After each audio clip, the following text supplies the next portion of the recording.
ठिक?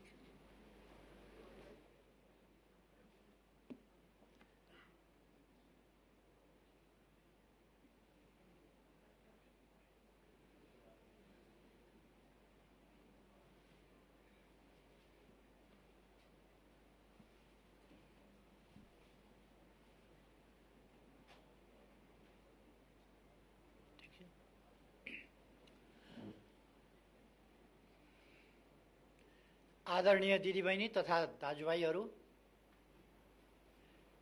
आज हामी नयाँ वर्ष 2078 सालमा प्रवेश गरेका छौँ। नयाँ वर्ष प्रवेशको अर्थात् नयाँ वर्षलाई स्वागत गरिरहेको यस सुखद अवसरमा म देशभित्र र बाहिर जहाँसुकै रहनुभएका भए पनि सम्पूर्ण नेपाली दिदीबहिनी तथा दाजुभाइहरूमा हार्दिक शुभकामना भन्न चाहन्छु। सबैको स्वास्थ्य राम्रो रहोस्, सबैको उन्नति प्रगति होस्, यस वर्ष नयाँ वर्षमा सबैमा सफलता मिलोस्। धेरै धेरै शुभकामना।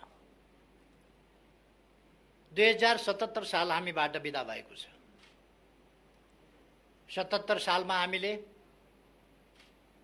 विश्वले पहिले कहिले नदेखेको कोभिड-19 जस्तो महामारीको अप्रत्याशित रूपमा सामना गर्नु पर्यो। यद्यपि त्यो महामारी 77 साल प्रारम्भ हुनभन्दा अगाडि नै प्रकट भइसकेको थियो, तर सबभन्दा बढी असर सामाजिक जनजीवनमा, अर्थतन्त्रमा, शिक्षामा, अनेक पक्षहरूमा 77 सालले त्यसबाट वर्षभरि नै आक्रान्त रहनु पर्यो। हामीले त्यसलाई कार्तिकबाट नियन्त्रण गर्दै ल्याएका थियौँ, तर फेरि चैत्रको सुरुबाट यसले आफूलाई फेरि अगाडि बढाउन थालेको छ। यस घडीमा हामी 77 सालको त्यो पीडा त्यसै रूपमा दोहोरिन नपाओस्, त्यसले तीव्र संक्रमण हुन नपाओस्, त्यसले जनधनको क्षति गर्न नपाओस्, त्यसले अर्थतन्त्रलाई प्रतिकूल असर पार्न नपाओस्, रोजगारीका अवसरहरू खोज्न नपाओस्, आर्थिक वृद्धि दर र हाम्रा विकासका आकांक्षाहरूमा प्रतिकूल असर पार्न नपाओस् भनेर हामी सजग हुनुपर्ने आवश्यकता रहेको छ। यति बेला म सम्पूर्ण दाजुभाइ दिदीबहिनीहरूलाई कोभिड-19 को महामारीबाट सतर्क रहन,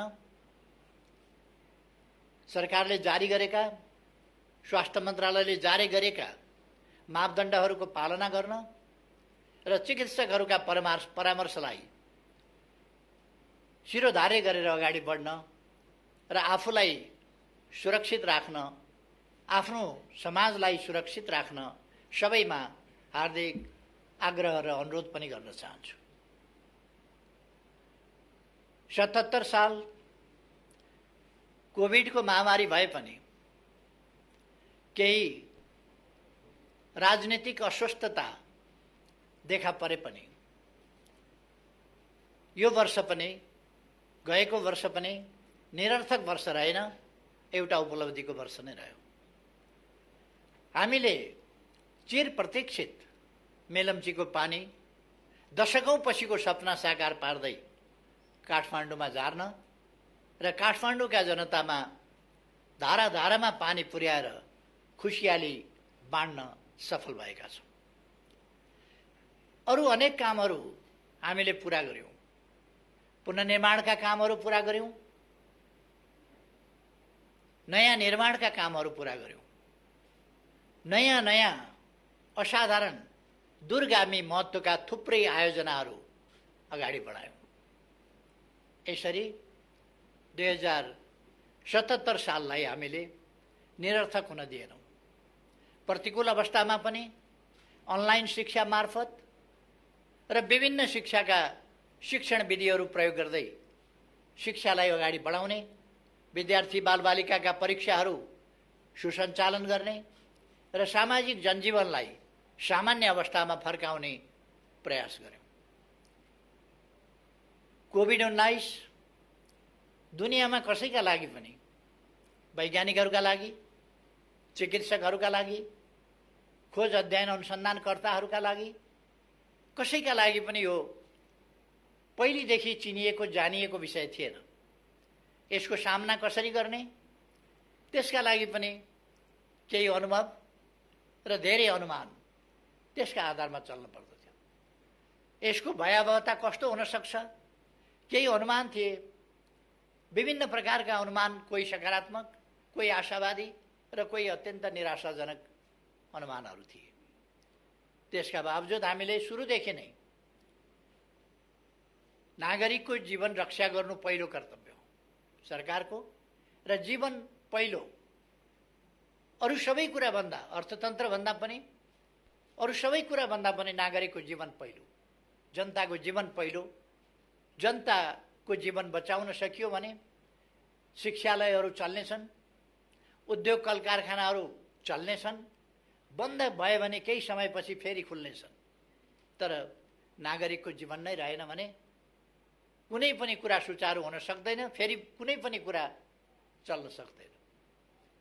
उद्योगहरू यदि केही समयका लागि बन्द भयो भने, नागरिकहरू सुरक्षित रह्यो भने फेरि केही समयमै पुनः सञ्चालन गर्न सकिन्छ। तर मानिसको जीवन रहेन भने त्यो फेरि पुनः सञ्चालन गर्न सकिँदैन।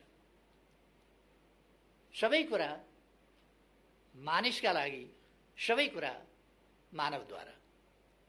त्यसर्थ हामीले जीवनको सुरक्षालाई प्राथमिक महत्त्वमा राखेर हाम्रा सबै कोभिड विरुद्धका गतिविधिहरू सञ्चालन गर्यौँ। त्यसले गर्दा हाम्रा सही नीतिकै कारणले हामी असफल भएनौँ। तुलनात्मक रूपमा कम क्षति सामाजिक जनजीवनमा अथवा आर्थिक क्रियाकलापमा, आर्थिक वृद्धि दरमा, यद्यपि समग्र आर्थिक वृद्धि दरमा केही प्रतिकूल असरहरू परे, तर त्यसो भए पनि हामी ऋणात्मक दिशामा जान परेन। हाम्रा कृषि उपजहरूमा वृद्धि दर राम्रै रह्यो।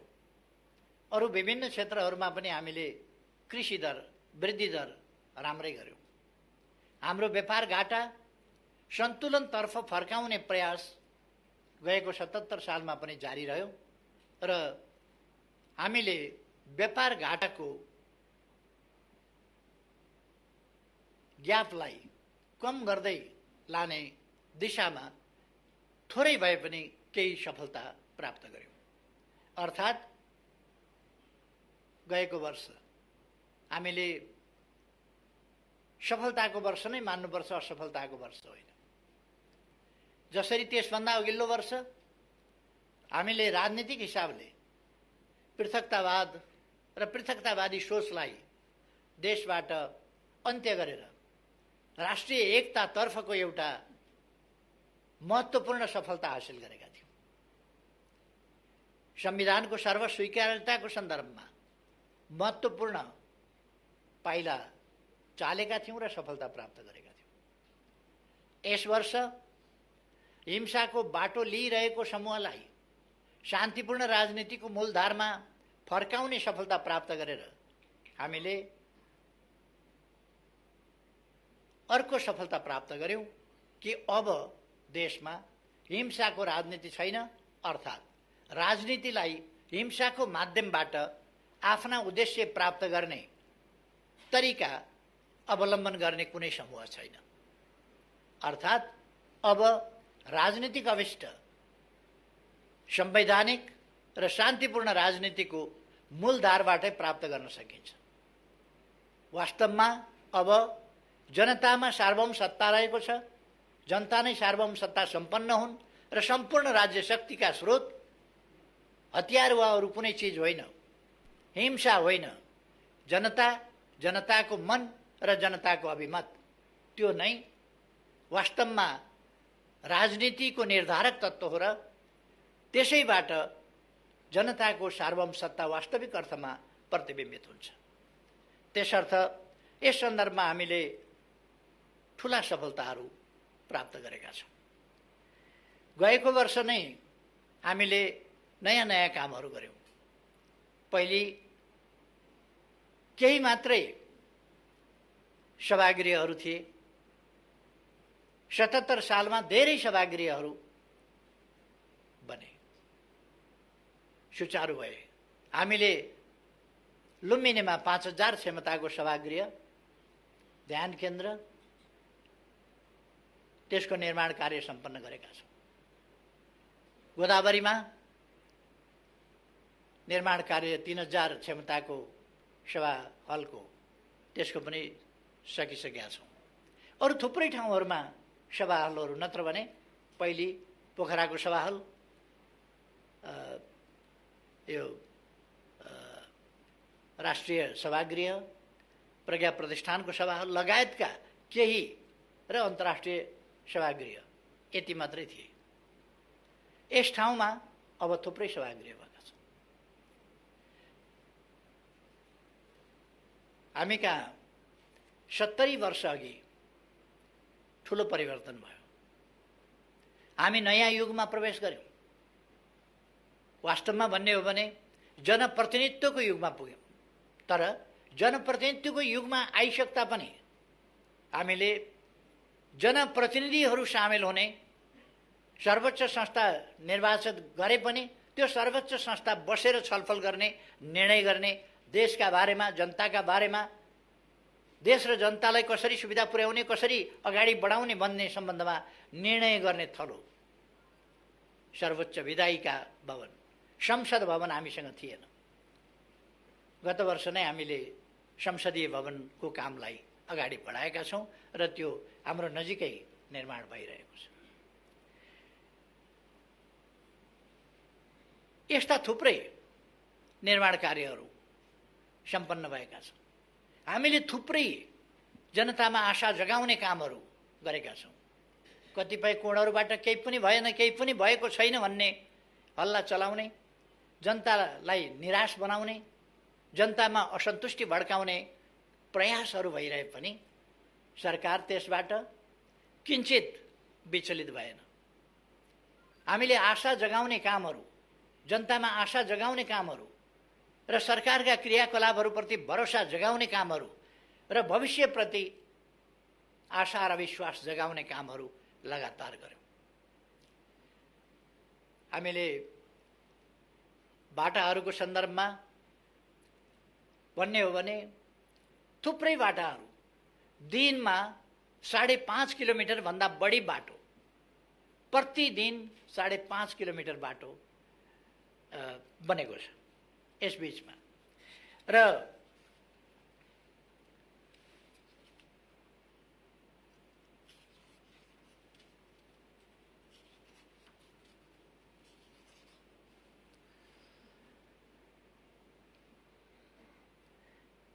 एक दिनमा कम्तीमा 12वटाका दरले आवासहरू तयार भएका छन्। विभिन्न 8 प्रकारका सामाजिक सुरक्षा भत्ता पाउनेको संख्या 30,60,000 भन्दा बढी छ। हामीले सामाजिक सुरक्षा भत्ता महिनाको 100बाट सुरु गरेका थियौँ। त्यो 100बाट सुरु गरेको, महिनाको 100बाट सुरु गरेको भत्ता आज दिनको 100मा पुगेको छ। र मैले अस्ति नै भनिसकेको छु, अब आगामी दिनमा आउँदो बजेटबाट त्यो सामाजिक सुरक्षा भत्ता अझ बढी वृद्धि गरिनेछ। त्यो कुरा मैले बताएको छु।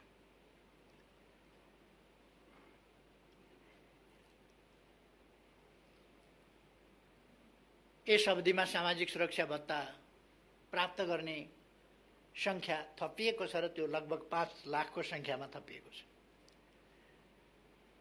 श्रमिकहरूका लागि औपचारिक र अनौपचारिक दुईटै क्षेत्र समेट्ने गरी हामीले योगदानमा आधारित सामाजिक सुरक्षा एउटा नयाँ अवधारणा ल्याएका छौँ र त्यसलाई कार्यान्वयन गरेका छौँ। यो 2075 मङ्सिर 11 गतेबाटै हामीले सुरु गरेका थियौँ। यस्ता थुप्रै कामहरू हामीले गरेका छौँ। मैले सडकको कुरा गरेँ। 5-5.5 किलोमिटरभन्दा बढी सडक हामी प्रतिदिन निर्माण गरिरहेका छौँ। हरेक दिन कम्तीमा एउटाभन्दा बढ्ताका दरले झोलुङ्गे पुल, हरेक दोस्रो दिन कम्तीमा एउटा सडक पुल, हरेक तेस्रो दिन एउटा ग्रामीण सडक पुल यस ढङ्गले निर्माण गरेको छ। पूर्वमा जाने हो भने भद्रपुर गलगलिया मेची खोलामा पुल बनेको छ। पश्चिममा जाने हो भने गड्डा चौकीमा पुल बनेको छ महाकालीमा। पूर्वदेखि पश्चिमसम्म हामीले नदी करिडरहरू, महाकाली करिडरदेखि लिएर कोशी करिडरसम्म विभिन्न करिडरहरू निर्माण गरेका छौँ। विभिन्न नाकाहरू खोलेका छौँ। उत्तर दक्षिणका बाटाहरू लिङ्क रोडका रूपमा, राजमार्गका रूपमा बनाएका छौँ। मध्य पहाडी राजमार्ग, जसलाई हामी पुष्पलाल राजमार्ग भन्छौँ, पुष्पलाल राजमार्ग तीव्रतर ढङ्गमा बनिरहेको छ र स्तरोन्नति पनि भइरहेको छ। मदन भण्डारी राजमार्गको निर्माणको वेग तीव्र छ। मैले भनिरहनु पर्दैन, पूर्वदेखि पश्चिमसम्मका दाजुभाइ दिदीबहिनीहरूले देखिरहनु भएको छ कुन ढङ्गले मदन भण्डारी राजमार्गको निर्माण भइरहेको छ। पूर्व पश्चिम राजमार्ग स्तरोन्नति गर्ने काम, त्यसलाई चौडा बनाउने काम विभिन्न ठाउँमा हामीले अगाडि बढाइरहेका छौँ र यसलाई केही वर्षभित्र हामी पुरा गर्दैछौँ। हुलाकी राजमार्ग अत्यधिक ठुलो मात्रामा सम्पन्न भइ नै सकेको छ। केही ठाउँहरूमा मात्रै सम्पन्न हुन बाँकी छ, खास गरी निकुञ्ज आदिका कारणहरूले। नत्र भने हामीले त्यसलाई पनि निर्माण गरिसकेका छौँ। अरू राजमार्गबाट सदरमुकाम, तराईमा सदरमुकाम जोड्ने बाटाहरू 4 लेनका 6 लेनका बाटाहरू स्तरोन्नति गरिएका छन्। रेलमार्ग हामीले जनकपुरमा 2टा रेल ल्याइसकेका छौँ र यसै महिनाबाट सञ्चालन प्रारम्भ गर्दैछौँ। पूर्व पश्चिम रेलमार्ग कतिपय ठाउँमा ट्र्याक बनाउने काम, कतिपय ठाउँमा पुल बनाउने काम, अनेक कामहरू हामीले सुरु गरिसकेका छौँ। जग्गा अधिग्रहणका कामहरू सुरु गरेका छौँ र अब छिटै नै पूर्व पश्चिम रेलमार्ग हुँदैछ। आशा जगाउनुपर्छ, जनतामा विश्वास जाग्न पर्छ, विकास निर्माणका काम अगाडि बढ्छ। यो कुरा हामीले रेलको चर्चा गऱ्यौँ आज कोशीमा, गण्डकीमा। आफ्नै उत्साहमा, आफ्नै लगानीमा निजी क्षेत्रबाट केही उत्साही युवाहरूले स्टिमर चलाइसक्नु भएको छ। अब 13 मिनटमा भोजपुर पुग्न सकिन्छ, 11 मिनटमा भोजपुर पुग्न सकिन्छ र भोजपुरबाट चतरा धाम होइन तर चतरा बजारसम्म आउन सकिन्छ। यसरी हामीले ठुलो प्रगति यी विभिन्न क्षेत्रहरूमा गरेका छौँ। पुनर्निर्माण प्राधिकरणले असाधारण काम गरेको छ र हामीले भनिरहनु पर्ला जस्तो लाग्दैन। रानी पोखरी हामीले शिलान्यास गरिसक्यौँ। धरहरा जो भीमसेन स्तम्भको रूपमा चिनिएको त्यो धरहरा हामीले यही महिनाको 11 गते, अब 10 दिनपछि धरहरा लिफ्टबाट बालबालिका, ज्येष्ठ नागरिक समेत लिफ्टबाट सुर माथि जान सक्ने र त्यसको कौशीबाट वरिपरि काठमाडौँको दृश्यावलोकन गर्न सकिने एउटा उपहारको रूपमा फेरि नेपाली जनता समक्ष हामी लोकार्पण गर्दैछौँ 11 गते। यस प्रकार विभिन्न प्रकारका कामहरू हामीले हवाई मैदानहरूको स्तरोन्नति गरेका छौँ, नयाँ हवाई मैदानहरू निर्माण गरेका छौँ। कतिपयलाई राति नचल्ने ठाउँबाट राति चल्ने बनाएका छौँ, कतिपयलाई विस्तार गरेका छौँ। त्रिभुवन अन्तर्राष्ट्रिय विमानस्थल कसैले पनि विदेशीहरू आउँदा अहिले पहिले आएका विदेशीहरूले भन्छन् अन्तर्राष्ट्रिय त्रिभुवन अन्तर्राष्ट्रिय विमानस्थलमा झर्ने बित्तिकै नयाँपन अनुभव हुन्छ। त्यसपछि काठमाडौँ छिर्ने बित्तिकै नयाँपन अनुभूति हुन्छ। अर्थात् हामीले समयलाई प्रतिकूलताका बीचमा पनि खेर जान दिएका छैनौँ। थुप्रै विद्यालय भवनहरू निर्माण गरेका छौँ। दरबार हाई स्कुल 6 गते पाटन ढोकामा जापानको सहयोगमा भव्य उच्च माध्यमिक विद्यालय हामी त्यहाँ उद्घाटन गर्दैछौँ। कतिपयले यसलाई अर्थहीन भने, कसैले यसलाई प्रचार मात्रै भने। मेलम्चीको सपना, मेलम्चीको पानी ल्याउने सपना धारा धारामा बाँडेर पुरा गर्नु गफ मात्रै होइन। यसमा जस लिने श्रेय लिने, कसैले के भने कसैले के भने, तर हामीलाई जस वा श्रेय लिने त्यसको होडबाजीमा सामेल हुन रहर छैन। हामीलाई जस चाहिएको होइन, हामीलाई काम चाहिएको। हामीलाई कामलाई सफल बनाउनु छ, देशलाई अगाडि बढाउनु छ, जनतालाई सुविधा पुर्याउनु छ। हामीलाई देशबाट गरिबी हटाउनु छ, देशलाई माथि उठाउनु छ, पछौटेपनबाट अगाडि बढाउनु छ, देशलाई आधुनिकीकरण गर्नु छ, हामीलाई विज्ञान प्रविधिको प्रयोग गर्नु छ र हामीले डिजिटल नेपाल भनेका छौँ। डिजिटल नेपालको क्षेत्रमा हामीले कृषिलाई पनि आधुनिक प्रविधिको प्रयोग गरेर अगाडि बढाउने काम हामीले गरेका छौँ। नयाँ पिँढी, विद्यालय, शिक्षालय, विभिन्न ठाउँहरू वा अरू ठाउँहरू, आज एउटै ठाउँबाट हामी विभिन्न आयोजनाहरू सिंहदरबारबाट कसरी बनिरहेका छन् भनेर हेर्न सक्छौँ। तामाकोशीको काम कस्तो भइरहेको छ, भैरवा एयरपोर्टको काम कस्तो भइरहेको छ, पोखरा एयरपोर्टको काम कस्तो भइरहेको छ, भेरी बबईको काम कस्तो भइराखेको छ, यी सबै कुराहरू हामी यहीँ सिंहदरबारमा बसेर हेर्छौँ।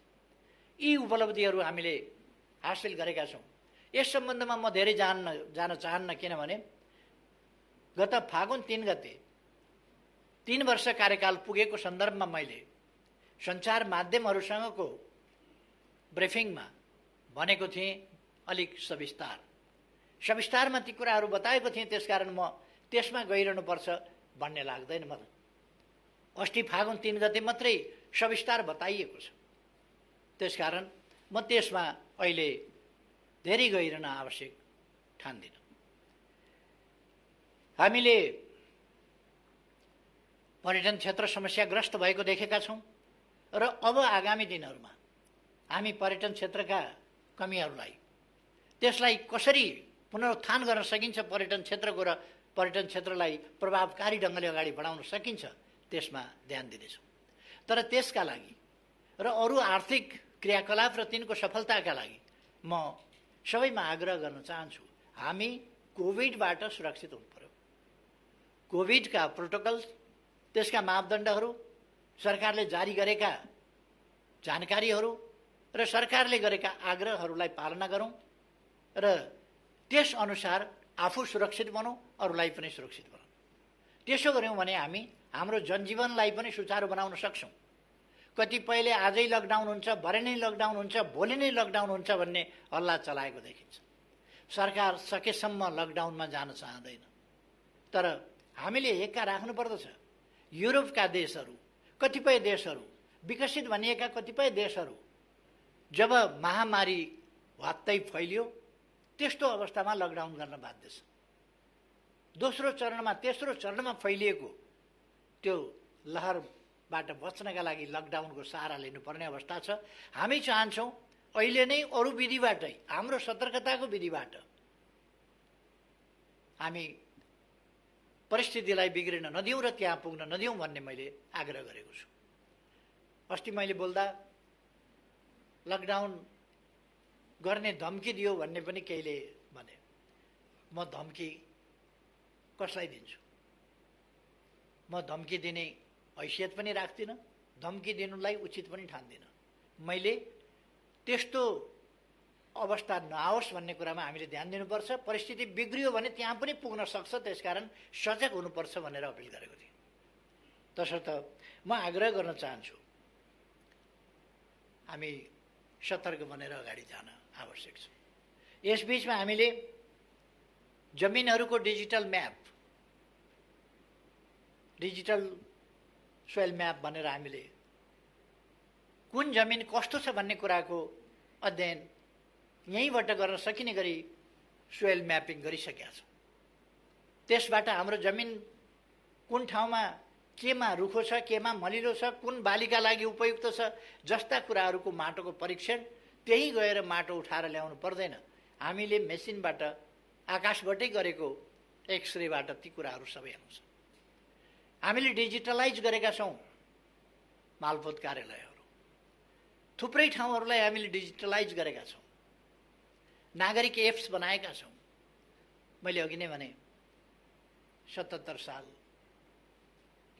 असफलताको वर्ष होइन, त्यो राजनीतिक हिसाबले होस्, आर्थिक हिसाबले होस्, त्यसै गरेर सामाजिक क्षेत्रमा पनि यो सफलताको वर्ष रहेको छ। हामीले सडक बालबालिकाहरू यो 2078 सालभित्र सडक बालबालिका, सडक मानव र सडकमा भिक्षामदेही भन्ने स्थिति अन्त्य गर्ने त्यो कुराहरू पुरा गर्छौँ भनेर भनेका छौँ। अहिले नै 77 सालमै हामीले क्याम्पेन चलाएर, अभियान चलाएर सडक बालबालिका र सडक मानव नरहेको स्थिति बनाइसकेका छौँ। पूर्ण रूपमा हामी यस सालभित्र त्यो गरिसक्छौँ। जो बालबालिकाले अभिभावक गुमाएका छन् त्यस्ता बालबालिकाको अभिभावक सरकार छ। जो ज्येष्ठ नागरिकहरूले सहारा गुमाएका छन् उनीहरूको सहारा सरकार छ। जसले विभिन्न कारणले भिख मागेर हिँड्नु पर्ने स्थिति सिर्जना भएको छ, त्यो स्थितिको अन्त्य गर्न र वास्तविक अर्थमा त्यस्तो अवस्था छ भने त्यसलाई अन्त्य गरेर एउटा सम्मानित जीवन बाँच्न पाउने त्यस स्थितिको निर्माण सरकारले गर्छ भनेर हामीले भनेका छौँ। छाउपडी होस्, बोक्सी होस्, यसका विरुद्ध हामीले अभियान चलाएका छौँ। एसिड आक्रमणका विरुद्ध हामीले अध्यादेश, त्यो जरुरी कुरा बन्यो, समाजले त्यसमा सरकारको बढी ध्यानाकर्षण पनि गर्यो। त्यसकारण हामीले अध्यादेशबाट एसिड आक्रमण विरुद्धको कडा कानुन ल्यायौँ। बलात्कार, बलात्कार पछिका हत्या जस्ता कुराहरूलाई नियन्त्रण गर्नका लागि कानुन ल्यायौँ। अचम्म, लडेर ल्याएको संसद, मुद्दा लडेर ल्याएको संसद चल्न नदिएर, संविधानले भनेको पहिलो दिन प्रस्तुत गर्न पर्ने अध्यादेश संसदमा प्रस्तुत गर्न नदिएर एउटा अप्रिय र अशोभनीय स्थितिको निर्माण भएको छ। एमसीसी, नेपाली कांग्रेस र नेकपा माओवादी सरकारमा हुँदा एमसीसी सम्झौता गरिएको थियो। त्यो निर्णयार्थ हामीले संसदमा टेबल गरेका छौँ र टेबलमा निर्णयार्थ प्रस्तुत गरिएको छैन। हामी त्यसको माग गरिरहेका छौँ र त्यसरी सरकारले प्रस्तुत गरिसकेपछि निर्णयार्थ प्रस्तुत नगर्ने भनेको संवैधानिक कुनै अधिकार कसैसँग हुँदैन, त्यो गर्नै पर्ने हुन्छ। तर संविधानै नमान्ने, जिद्दी गर्ने त्यो प्रवृत्ति हामी झेलिरहेका छौँ।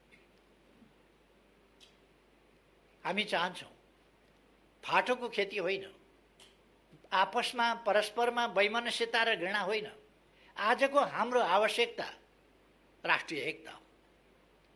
अनेकतालाई हटाएर, विमतिलाई हटाएर, दूरीलाई हटाएर निकटता कायम गर्ने, अनेकतालाई एकतातर्फ ल्याउने यी प्रयासहरू र राष्ट्रिय एकता कायम गर्ने र हाम्रा सम्पूर्ण सामर्थ्य र शक्तिहरू देश विकासका निम्ति प्रयोग गर्नुपर्ने आजको आवश्यकता। त्यस आवश्यकतातिर म सबैको ध्यानाकर्षण गर्न चाहन्छु। अब यस नयाँ वर्षमा हामी नयाँ कामहरू थालना गर्दैछौँ। अब केही समयपछि मेरो कित्ता भन्ने कार्यक्रम, जो किसानहरूका लागि आफ्नो धनीपूर्जा, आफ्नो कित्ता आफू बसेकै ठाउँबाट एप्सबाटै हेर्न सक्ने गरी मेरो कित्ता कार्यक्रम शुभारम्भ हुँदैछ। यस कार्यक्रमको केही घण्टाभित्रै अथवा हामी यस्ता कार्यक्रमबाट सुरु गर्दैछौँ जो आधुनिकीकरणतर्फको, डिजिटल प्रयोगतर्फको, प्रविधि सबभन्दा ताजा, सबभन्दा पछिल्लो प्रविधिको प्रयोग गर्दै अगाडि बढ्ने त्यस काममा हामी लागिरहेका छौँ। हामी आज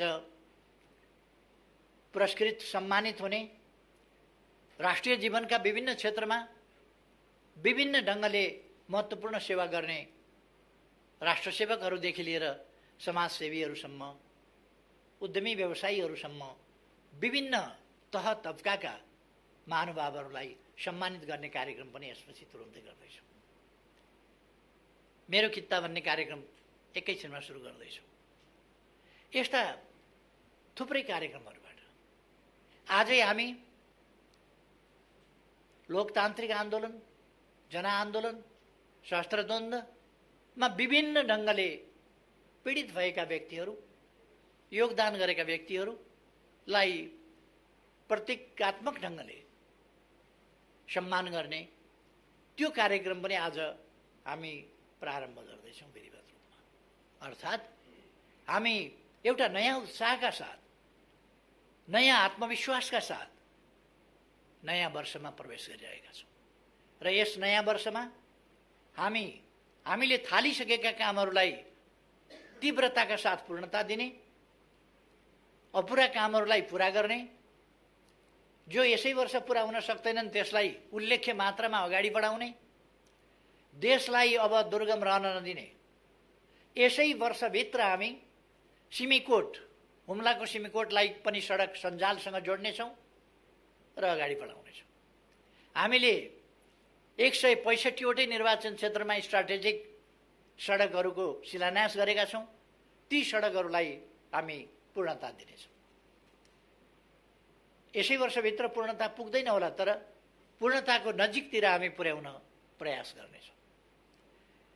यस्ता थुप्रै कामहरू हामीले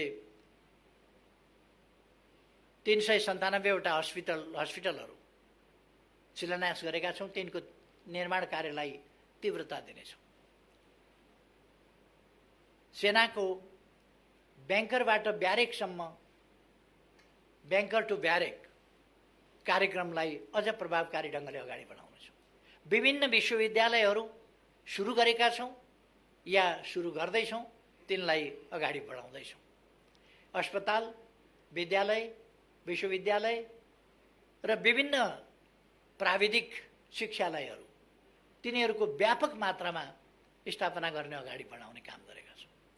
अहिले जनताको मनोबल उठेको छ, आत्मविश्वास बढेको छ, नेपाली हुनुको गर्व अनुभूति भएको छ। त्यसै कारण 12औं दक्षिण एसियाली खेलकुदमा हामीले जम्मा 3वटा स्वर्ण पदक जितेका थियौँ, तर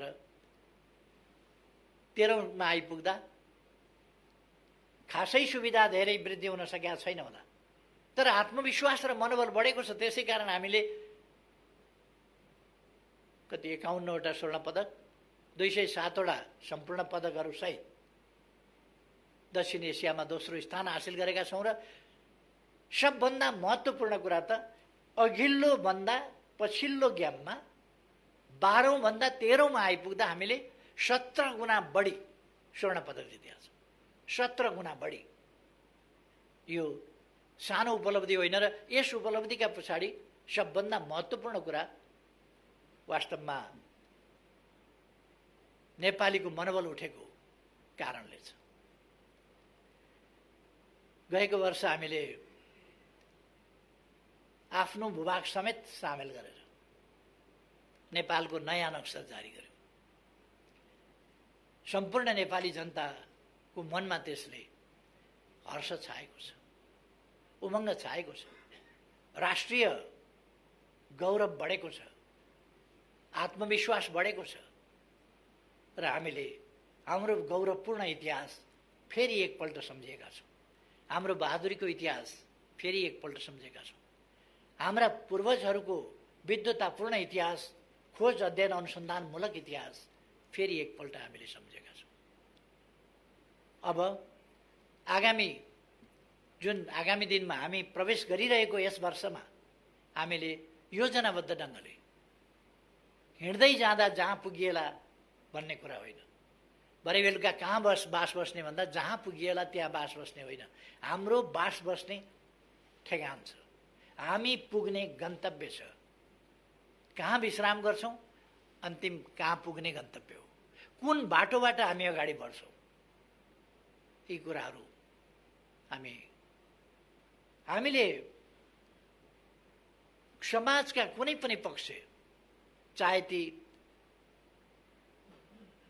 सेवाका पक्ष हुन्, चाहे पर्यटनका पक्ष हुन्, चाहे उद्योगका पक्ष हुन्, चाहे कृषिका पक्ष हुन्, गएको फागुन 10 गतेदेखि 16 गतेसम्ममा मात्रै 7वटा प्रदेशमा हामीले ठुला ठुला नयाँ औद्योगिक क्षेत्रहरूको शिलान्यास गरेका छौँ र आमन्त्रण गरेका छौँ दुनियाँलाई कि यहाँ लगानी गर्नुहोस्।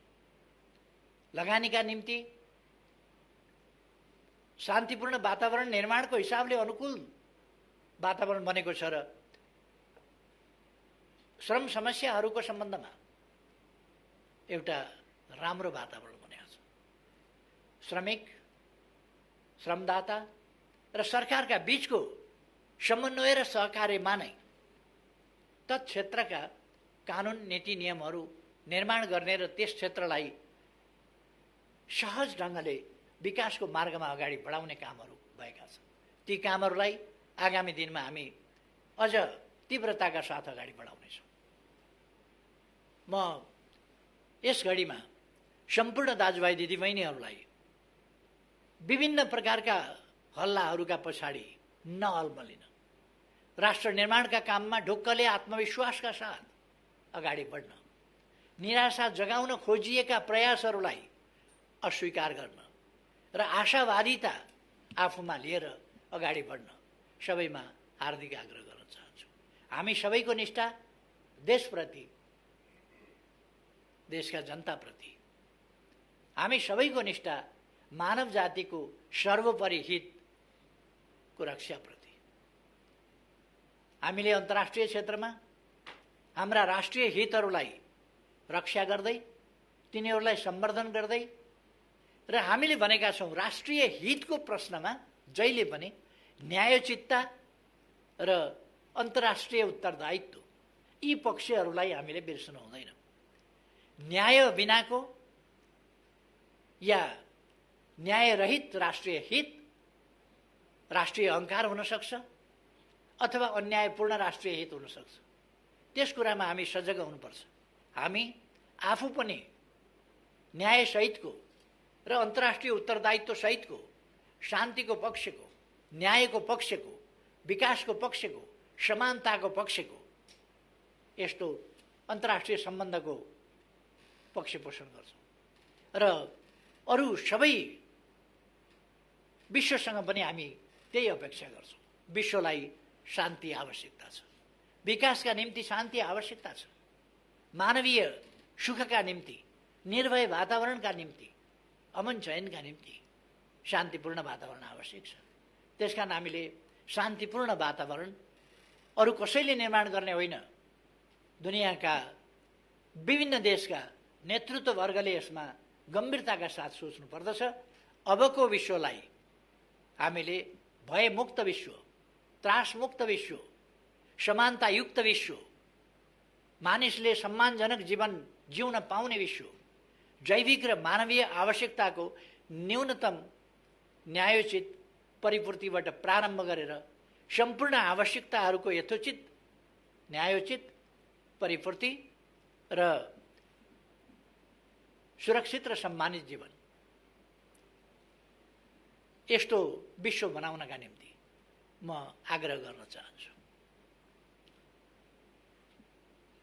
हामीले हाम्रो सामाजिक जीवनका कुनै पनि क्षेत्रलाई छोडेका छैनौँ, बिर्सेका छैनौँ भनेर मैले भने। चाहे अपाङ्गता भएका व्यक्तिहरूको सन्दर्भ होस्, अशक्तता भएका व्यक्तिहरूको सन्दर्भ होस्, अथवा सामाजिक जीवनका अरू क्षेत्रहरूको, युवाहरूका भावनाको कुरा होस्, युवाहरूका समस्याहरू समाधानको कुरा होस्, त्यसप्रति सरकार सजग छ र सजगताका साथ युवा शक्तिलाई साथ लिएर अगाडि बढ्न चाहन्छ।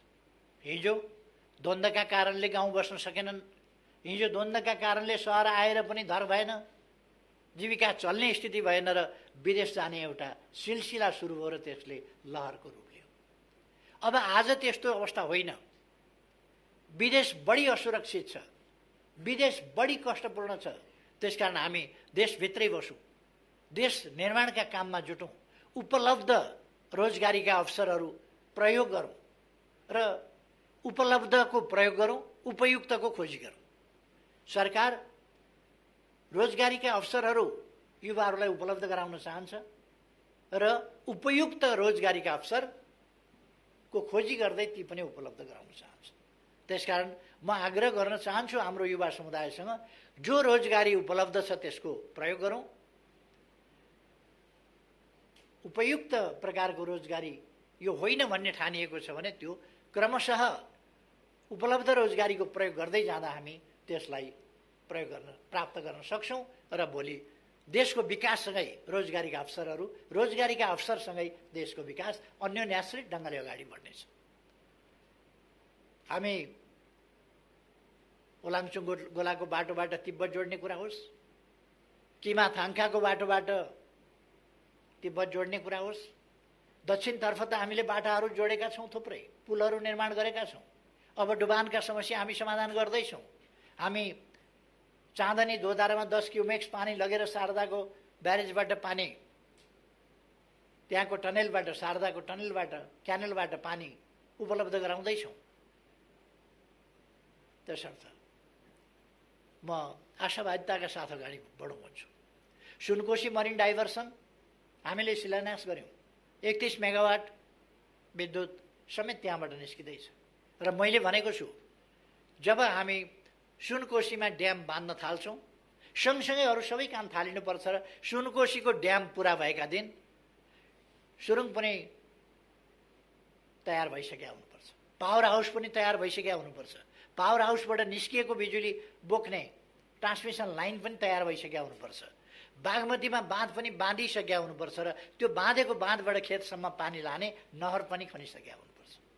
यो तालमेलका साथ काम अगाडि बढेको हुनुपर्छ भनेर मैले निर्देश पनि गरिसकेका छु। यसले मैले पहिले प्रदेश नम्बर 2 को प्रदेश सभालाई सम्बोधन गर्दा भनेको थिएँ कि हामी सुनकोशीको पानी पहाड पाल पारेर त्यहाँ सुरुङ खनेर मरिनमा झार्नेछौँ र सिँचाइ गर्नेछौँ। 1,85,000 बिघा, त्यसबाट बारा, रौतहट, सर्लाही, महोत्तरी, धनुषाका 1,85,000 बिघा जमिन त्यसले सिँचाइ गर्दैछ। अर्को आयोजना हामी सुरु गर्दैछौँ त्यहाँ सुनकोशी कमला डाइभर्सन, जसबाट 1,70,000 बिघा थप सिँचाइ हुनेछ। अर्थात् तराईको मोटामोटी सिँचाइको समस्या पुरा हुनेछ, त्यसलाई हामी पुरा गर्नेछौँ र कृषिको आधुनिकीकरणमा यसले ठुलो योगदान पुर्याउनेछ। तमर, चिस्याङ, नौमुरे जलविद्युत आयोजनाबाट, त्यो बहुद्देश्यीय आयोजनाबाट गरिने कपिलवस्तु लगायतको सिँचाइको प्रबन्धदेखि लिएर अरू थुप्रै कामहरू भेरी बबई तयार हुने लागेका छ र हामी बाटा निर्माणहरूको सन्दर्भमा पनि, सडक निर्माणको सन्दर्भमा पनि र आवश्यकता परेमा अरू प्रकारका पनि फास्ट ट्र्याक अगाडि बढिरहेको छ र त्यहाँ पनि लामा लामा 2टा टनेल बन्दैछ। हामी टनेल युगमा प्रवेश गर्नका लागि बाटाको क्षेत्रमा यो थानकोट नौबिसे सडक, त्यसबाट पनि देखिएको छ हामी टनेल युगमा प्रवेश गरेका छौँ। अब काठमाडौँवासीलाई एउटा सजिलो के पनि भएको छ भने टनेल निर्माण कसरी भइरहेको छ त्यो हेर्न जाने, टनेल कसरी निर्माण हुँदो रहेछ, कसरी अब टनेलबाट नौबिसे छिर्ने, नौबिसेबाट काठमाडौँ छिर्ने, त्यो बाटो 3-4 किलोमिटरको बाटो भएर कसरी आउँदैछ, यस्ता कुराहरू। उत्तर दक्षिण रेल, उत्तर दक्षिण बाटा र यिनीहरूमा पनि टनेलको प्रयोग, यी कामहरू पनि हामी गर्दैछौँ। अथवा नेपाल एकपछि अर्को गरी नयाँ युगमा प्रवेश गर्दैछ। यो 2078 साल वैशाख 1 गते लाग्दा पात्रो अथवा क्यालेन्डर यसको पाना पल्टिएको मात्रै होइन, पात्रोको पाना पल्टिएको मात्रै होइन, मिति परिवर्तन भएको मात्रै होइन, हामीले यहाँको स्तर पनि परिवर्तन गरेका छौँ, स्तर पनि परिवर्तन गर्दै जानेछौँ। यस आशावादिताका साथ अगाडि बढौँ भन्ने म सबैमा धेरै धेरै आग्रह गर्न चाहन्छु र फेरि एकपल्ट सम्पूर्ण नेपाली दिदीबहिनी तथा दाजुभाइहरूमा कोभिड-19बाट सावधान रहन, यसको बचावका उपायहरू गर्न, बालबालिकाहरूलाई पनि बचाउन, ज्येष्ठ नागरिकहरूलाई पनि बचाउन अगाडि बढौँ। हामीले खोपको सुरुवात गरिसकेका छौँ। 18.5 लाख लगभग व्यक्तिले खोप लगाइसकेको स्थिति छ। खोपको कार्यक्रम अगाडि बढ्दै जानेछ र यसलाई हामी नियन्त्रण गर्न सफल हुनेछौँ भन्ने विश्वासका साथ अघि बढौँ। सबैमा धेरै धेरै फेरि पनि शुभकामना भन्न चाहन्छु। नयाँ वर्ष 2078 सबैका लागि सुस्वास्थ्य, सुख समृद्धि, सफलताको वर्ष रहोस्, सबैको खुसीको वर्ष रहोस्। सबैमा धेरै धेरै धन्यवाद।